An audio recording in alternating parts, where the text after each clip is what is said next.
Welcome to the dark world of scary stories, a place where every sound is a premonition of the unknown, and every shadow is a step into another dimension. If you're ready to open the door to the scariest secrets, subscribe to the channel and don't forget to hit the bell, because the scariest is yet to come. Turn on the light and let's begin. Chosen by the dark. Early spring in America often brings a mix of renewal and lingering frost, a transitional season where life awakens from the grip of winter. Yet, in the small, isolated town of Ash Hollow, tucked away in the shadow of sprawling Appalachian ridges, something far darker than the melting snow was beginning to stir. The air was crisp that morning, carrying the earthy scent of thawing ground. Emily Carson stepped out of her modest home, an old colonial house with chipping white paint, nestled at the edge of the woods. She inhaled deeply, savoring the fleeting sunlight that broke through the thick canopy. It was her first day off in weeks, and she planned to spend it hiking her favorite trail. The woods were her sanctuary, a place where she could escape the mundane hum of her job at the local diner. She slung her backpack over her shoulder, packed with a water bottle, a flashlight, and a sandwich she had hastily prepared.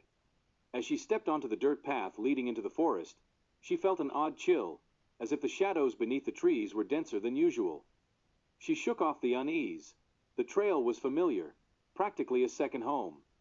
But as Emily ventured deeper, the familiar landmarks, a twisted oak, a moss-covered boulder, seemed different. The air grew heavier, tinged with a metallic scent that clung to her nostrils. A low, almost imperceptible hum vibrated through the ground, barely audible but undeniably present. She paused, glancing around, her heart picking up its pace. "Hello," she called, her voice swallowed by the towering trees.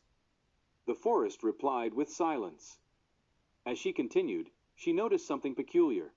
Small, withered flowers dotting the path, their petals shriveled as though scorched. Kneeling, she touched one, only to recoil as the fragile bloom crumbled into ash. A faint, rhythmic sound reached her ears, like a distant drumbeat. It seemed to echo from deeper within the woods, pulling her forward despite the gnawing dread rising in her chest. The path led her to a clearing she'd never seen before. At its center stood an ancient, weathered cabin, its wooden frame warped and blackened as if it had endured countless storms. Vines twisted up its walls, gripping the structure like claws. The rhythmic sound was louder now, emanating from within. It wasn't a drumbeat, it was something alive, pulsating.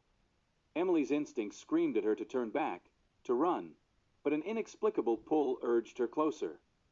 As she approached the cabin, she noticed symbols etched into the wooden door, strange and jagged, glowing faintly like embers in the dim light. Her fingers brushed against the surface, and the hum she'd felt earlier surged through her, a wave of heat and cold that left her gasping. The door creaked open on its own, revealing an interior cloaked in darkness. The pulsating sound was deafening now, a thrumming that reverberated in her bones. She stepped inside, drawn by an unseen force. The air was thick, oppressive, and smelled of decay.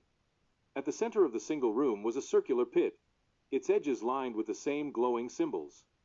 Within it, something shifted, a mass of shadow and sinew that seemed to breathe. Eyes, dozens of them, blinked open, fixing on her with an intelligence that froze her in place. A voice echoed in her mind, low and resonant, speaking a language she couldn't understand. Yet its meaning was clear. You were chosen. The ground beneath her feet trembled, and the shadows began to rise, coalescing into a towering figure. Emily's scream was swallowed by the darkness as it enveloped her, pulling her into the void. When she awoke, she was back on the forest path, the cabin and clearing gone. But the woods were silent, unnaturally so, and the metallic scent lingered.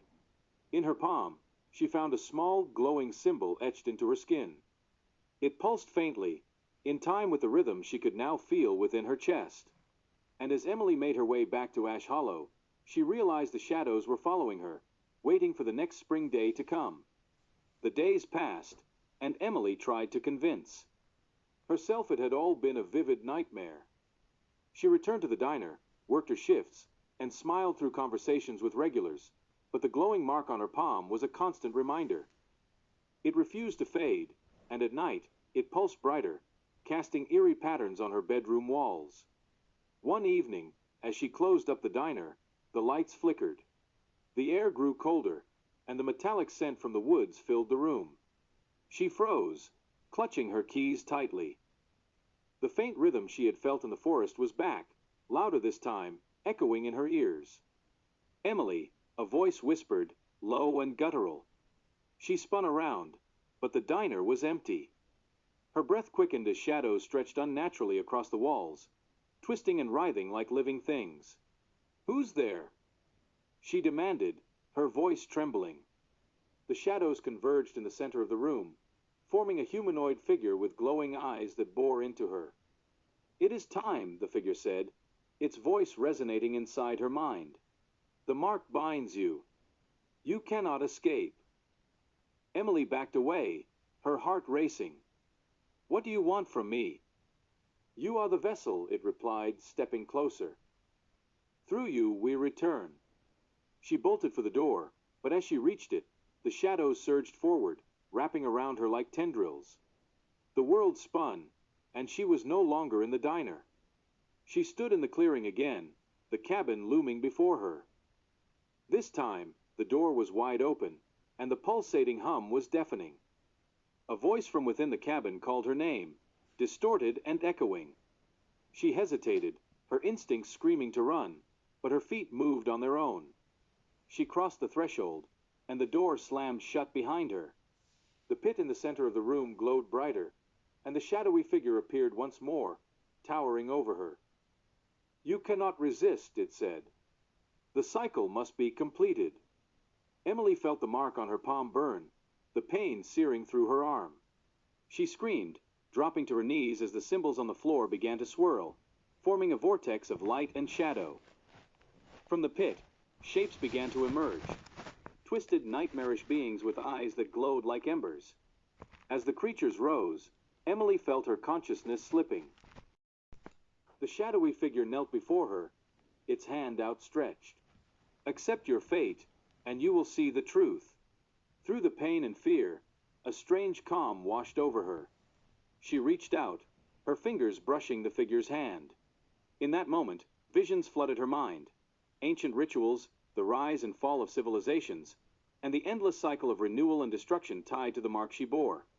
When she awoke again, she was lying in her bed, the morning sun streaming through the window. The mark on her palm was gone, but her chest ached with a deep, rhythmic pulse. Outside, the woods seemed darker, as if watching her. And deep within, the cabin waited, its door slightly ajar. That night, Emily couldn't sleep. The rhythmic pulse in her chest had grown stronger, resonating with an unsettling urgency. She lay in bed, staring at the ceiling, as shadows danced along the edges of her room. Her phone buzzed on the nightstand, shattering the oppressive silence. She grabbed it, her hands trembling as she read the message. "We are coming." The number was unlisted, the words glowing faintly on the screen before disappearing. Panic surged through her, but there was no one to call, no one who would understand what she was going through. She threw on a jacket and grabbed a flashlight, determined to return to the woods and find answers. The cabin was the key. She could feel it. The night was eerily quiet as she stepped outside. The town was still, its streets bathed in pale moonlight. She hurried toward the forest, her footsteps echoing against the empty sidewalks. As she reached the trailhead, a gust of wind swept through the trees, carrying with it the faint sound of whispers. The deeper she went, the louder the whispers grew, until they became a cacophony of voices overlapping and interweaving. They spoke in that same unknown language, there too. Any urgent, almost pleading. Emily's flashlight flickered, casting long, distorted shadows that seemed to move on their own. The clearing appeared before her, just as she remembered, but something was different. The cabin was no longer a solitary structure.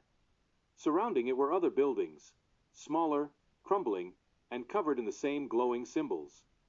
The pit at the center of the clearing had expanded, its edges lined with jagged stones that pulsed with a faint, reddish light. Emily stepped forward, the ground beneath her feet feeling unsteady, as though it were breathing. The cabin door creaked open, revealing the shadowy figure inside. This time, it was not alone. Other figures emerged from the surrounding buildings, their forms shrouded in darkness, but their eyes burning like embers. "You returned," the figure in the cabin said, its voice layered with multiple tones. "You accept your role." "I just want this to end," Emily said, her voice breaking. "What do you want from me?" "The cycle is incomplete," the figure replied. "You must choose, embrace the darkness, or let it consume everything." Emily hesitated, her mind racing. The rhythmic pulse in her chest was deafening now, syncing with the glowing pit. The shadows closed in around her, their whispers filling her ears. She took a deep breath and stepped toward the cabin, her flashlight flickering out as the darkness swallowed her whole. Emily's breath came in shallow gasps as the darkness wrapped around her like a living thing. The moment she crossed the threshold, the air inside the cabin thickened, pressing against her skin like unseen hands. The pulsating hum was louder now, reverberating in her bones, syncing perfectly with the rhythm in her chest. The figures encircling the pit moved in slow, deliberate motions, their glowing eyes never leaving her. She wanted to run, but her legs felt anchored in place. The shadowy being in the center tilted its head, studying her. When it spoke, its voice resonated through the air like a chorus of whispers and screams layered upon one another. "You have returned of your own will," it said. "The cycle nears completion." Emily clenched her fists, nails digging into her palms. "I don't even know what this cycle is. I never asked for any of this." The figure stepped closer, the shadows swirling around its form. "Ignorance does not absolve you. The mark was given, the bond formed. You are the vessel." Emily's heart pounded against her ribs. Vessel for what? A murmur rippled through the surrounding figures. The pit before her began to churn, the shadows inside shifting as though something beneath the surface was waking. From within, elongated hands clawed at the edges, skeletal and wrong, their fingers twitching as they pulled themselves upward. Emily took a step back, her pulse hammering in her ears. "No, I won't let this happen." The central figure lifted an arm, and Emily felt her body lock in place, as though unseen chains had bound her. "You cannot fight what you already are." Pain flared from her palm. She gasped, watching as the glowing symbol burned brighter, the lines shifting, twisting. A sudden flood of memories, not her own, rushed into her mind. She saw the cabin standing in the same spot through centuries, saw others before her bearing the same mark, saw them succumbing, their bodies dissolving into the darkness. The vessel must be filled. The realization hit her like a punch to the gut. The cycle wasn't just about awakening something, it was about feeding it. And she was next. A scream tore from her throat as she fought against the unseen force, her every instinct screaming for escape. The figures closed in, the pit roiling as more twisted forms began to emerge. Her vision blurred, darkness creeping along the edges. Then, a sound. Distant but distinct. A bell tolling. The figures froze. The darkness around Emily wavered. The town's church bell. It hadn't rung in years. Emily felt the weight on her limbs lift slightly. She didn't hesitate. Summoning every ounce of strength, she turned and bolted for the door, her legs shaking beneath her. The moment she crossed the threshold, the howls of the shadowed beings erupted behind her, raw and furious. She ran, branches slashing at her skin, the wind carrying voices that clawed at her mind. The rhythmic pulse in her chest fought to slow her, to pull her back, but she pushed forward, focusing on the distant bell. The moment she burst from the woods into the outskirts of Ash Hollow, the sound stopped. She collapsed onto the pavement, gasping, her body trembling. The woods behind her were silent, too silent. No wind, no rustling leaves. Just stillness. Emily forced herself onto her hands and knees, looking back. The trees loomed in the darkness, their silhouettes unmoving. The cabin, the pit, the figures, they were gone. But the mark on her palm still glowed, dim but steady. And deep in her chest, the pulse remained. The cycle had not ended. It had only just begun. And so, as darkness once again envelopes you, we say goodbye, but not for long. Remember, the night is never truly safe. Subscribe so you don't miss the new horrors, and come back when it's time for new nightmares. Beware of the shadows. They are always near.